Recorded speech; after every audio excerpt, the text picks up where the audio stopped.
Dahil kung natatandaan ninyo, yung una nilang tagpo ni Nanay Ansing is inuwi ko na kasi medyo mainit. Medyo hindi nga po nagka-igihan. Kaya sana, no, ay maging, yun para sa akin, sana maging maayos or magka-unawaan. No? So, Ma'am Inday, magandang gabi ulit. Magandang gabi po. Ayan. So, tanong ko lang, Ma'am Inday, kumusta ka naman sa ilang araw mula nung umalis ka sa Pangasinan dito? Sa akin, syempre na-miss ko yung mga kalugan, yung mga harutan, di ba? Kasi alam naman natin lahat, no? At sa mga supporter viewers ng Daddy Frankie, na yung bawat galaw namin, depende rin kasi sa sitwasyon yon. Meron ang Daddy Frankie, may pang good vibes, di ba? May seryoso, may iyakan, mga ganyan. So, na-miss ko dito, kahit na hindi tayo ganun katagal naman nagkasama-sama. Pero, syempre, masaya yung babaunin ko sa Japan dahil tinanggap nyo kami ng talagang tao nyo kami tinanggap. Nung una, kasama yung team ko, may pa-surprise ka sa birthday ko. So, syempre, isang malaking bagay yun, no? Dahil tayo, once a year lang tayo nagbe-birthday, pero yung bilang first time kitang na-meet, tapos ganun po yung sinurprise mo sa akin. Ang saya-saya ko syempre, babaunin ko po talaga yung saya na yun.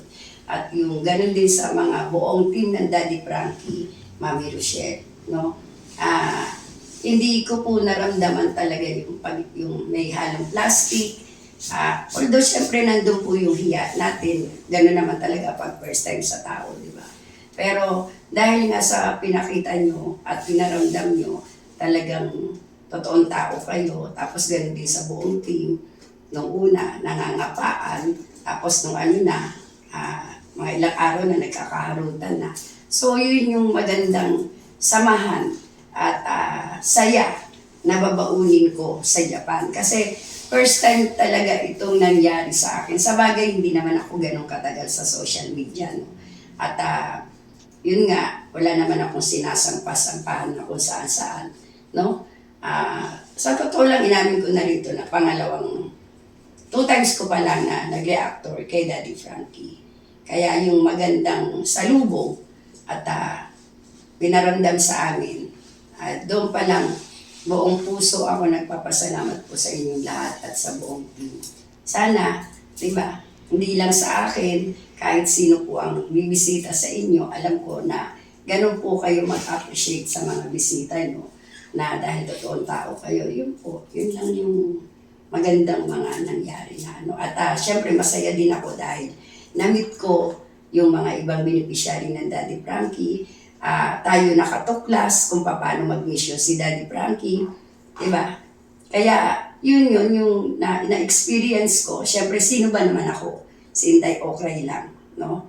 Kaya isang tao na kilala, no? Na nabigyan tayo ng pagkakataon na magawa at makasama sila. Malaking bagay po yun at napakasaya po nun para sa akin. Kaya salamat din po sa iyo, Daddy Frankie, at ganoon din sa buong team. Mami Rochelle, salamat din po. Okay.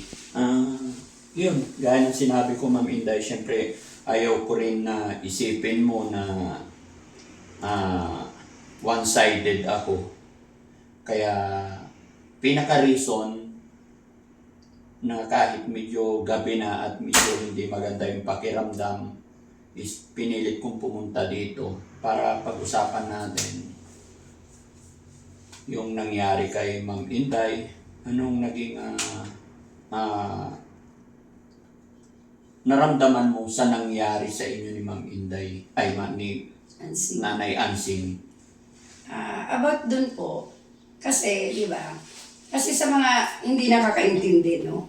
Mas maganda na rin to, nahihiyaman ako dahil alam ko masama pakiramdam ni Daddy Frankie. Pero nga, dahil si Daddy Frankie, patas, no?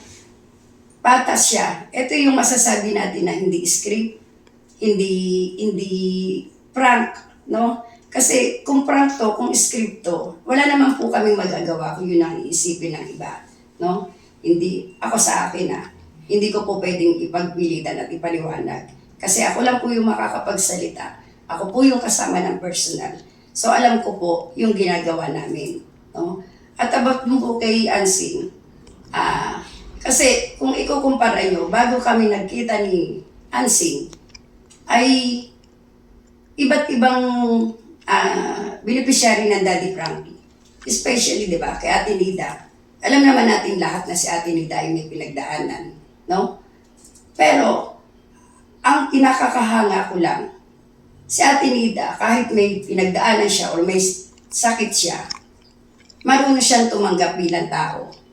Ganon din naman first time akong pinakilala ni Daddy Frankie. Bakit ko po ito nasasabi? Kasi si Ansing normal. Di ba? Oh. Bakit si Nida, pinakilala ako ni Daddy Frankie? Kahit ba sabihin mo hindi siya mag-smile, pero kung talagang smiling face talaga si Ate Nida, pero ang hinangaan ko doon sa normal, tsaka sa may sakit, magkaiba. Di ba? So si Nida tinanggap ako ng maayos. Kung bakit nakapag-advise din ako kay Ate Nida, dahil sinabi ko naman talaga na may nagkaganon din ako. So na-share ko lang naman yun. Kasi iba yung pag-approach ni Nida, na kahit ganun yung kalagayan ni Nida. Yung sa iba pa, di ba, yung iba pang beneficiary, wala naman nagganon, okay naman. Kasi ako bilang respeto din kay Daddy Frankie, sinasama niya ako sa mission. Pero hindi po ako yung tao na aaboso na, halimbawa kung hindi ako kinakausap ni Daddy Frankie at hindi ako tinatanong, susugod-sugod ako na magdadaldal ng ganyan. Alam niyo po, wala akong magagawa kung hinusgahan niyo ako, no?